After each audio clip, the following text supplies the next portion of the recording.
Stock మార్కెట్లు భారీ నష్టాలతో ముగిశాయి. సెన్సెక్స్ 824 పాయింట్లు కోల్పోయి 75,352 పాయింట్ల వద్ద ముగిసింది. నిఫ్టీ 263 పాయింట్లు కోల్పోయి 22,817 వద్ద ముగిసింది.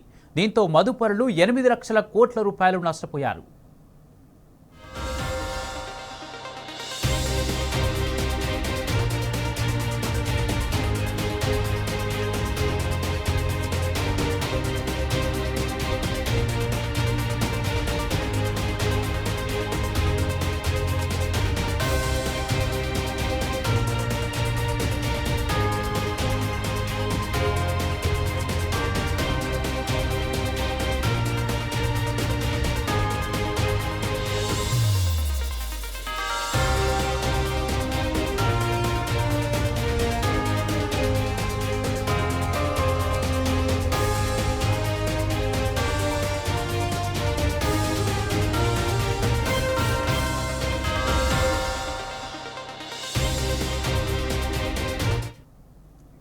స్టాక్ మార్కెట్లు భారీ నష్టాలతో ముగిశాయి. సెన్సెక్స్ 824 పాయింట్లు కోల్పోయి 75,352 పాయింట్ల వద్ద ముగిసింది.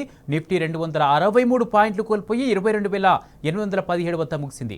ఇదే అంశానికి సంబంధించి పూర్తి అప్డేట్స్ రాజశేఖర్ అందిస్తారు. రాజశేఖర్, భారీ నష్టాలతో స్టాక్ మార్కెట్స్ ముగిసినట్టుగా తెలుస్తుంది. దాదాపు మదుపరులు 8 లక్షల కోట్ల రూపాయలు నష్టపోయినట్టుగా తెలుస్తుంది. పూర్తి అప్డేట్స్ ఏంటి?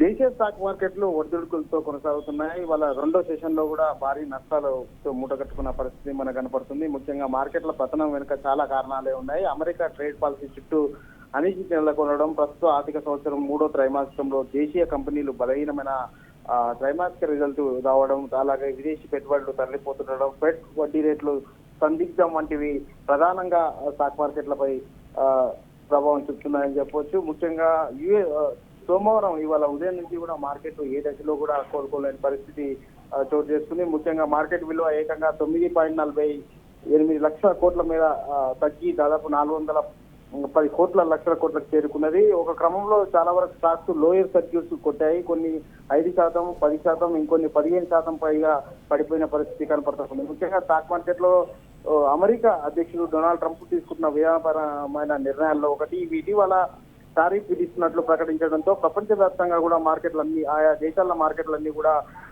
ట్రేడ్ వార్ భయాలు పట్టుకుంది. కొలంబియా, అమెరికాల మధ్య ఉద్రిక్తమైన పరిస్థితులు కూడా ప్రభావం కూడా మన ఇండియన్ మార్కెట్లపై పడిందని చెప్పొచ్చు. దీంతో ఇన్వెస్టర్స్ అప్రమత్తమై ఇప్పటికే కొలంబియాపై ట్రంప్ 20% టారిఫ్ విధిస్తున్నట్టు నిర్ణయం తీసుకోవడంతో ఇన్వెస్టర్లు సెంటిమెంట్ దెబ్బతిన్నారు. దీంతో మార్కెట్ల మీద పూర్తిగా కూడా మన మార్కెట్స్ అనేవి పూర్తిగా కూడా ఇన్వెస్టర్స్ ఒక్కసారిగా విత్డ్రా చేసుకోవడానికి మొగ్గు చూపడంతో భారీగా నష్టాలు పోయిన పరిస్థితి. ఇదే సమయంలో ఫారెన్ ఇన్వెస్టర్స్ కూడా దేశీయ పెట్టుబడులు భారీగా ఉపసంహరించుకున్నారు. దీంతో తీవ్రమైన అమ్మకాల ఒత్తిడి నెలకొంది.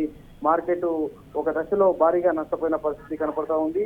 ఈ ఒక్క జనవరి నెలలో ఇప్పటి వరకు దాదాపు 69,000 కోట్ల వెనక్కి వెళ్ళాయి. మిడ్ క్యాప్, స్మాల్ క్యాప్ వంటి షేర్ల విక్రయాలు ఒత్తిడి ఎక్కువగా ఎదుర్కొన్న పరిస్థితి కనపడుతుంది. ఇదే సమయంలో త్వరలో ఫిబ్రవరి 1న కేంద్ర బడ్జెట్ నేపథ్యంలో ఇన్వెస్టర్లు అప్రమత్తంగా పాటిస్తున్నారు. ఈ క్రమంలో లాభాల స్వీకరణ మొదలుపెట్టినట్టు గణాంకాలు చెప్తూ ఉన్నాయి. మొత్తం మీద అయితే బడ్జెట్ లో మంచి ప్రకటన ఉంటే తప్ప మళ్ళీ మన మార్కెట్ లో పుంజుకునే పరిస్థితి అయితే మనకు కనపడతలేదు. దాదాపు 824 పాయింట్లు మార్కెట్ క్లోజ్ అయ్యే సమయానికి 824 పాయింట్లలో సెన్సెక్స్ నష్టపోయింది. దాదాపు ప్రస్తుతం 75,352 పాయింట్ల వద్ద మార్కెట్ ముగిసిన పరిస్థితి. ఇక నిఫ్టీకి సంబంధించి దాదాపు 265 పాయింట్లు నష్టపోయిన పరిస్థితి.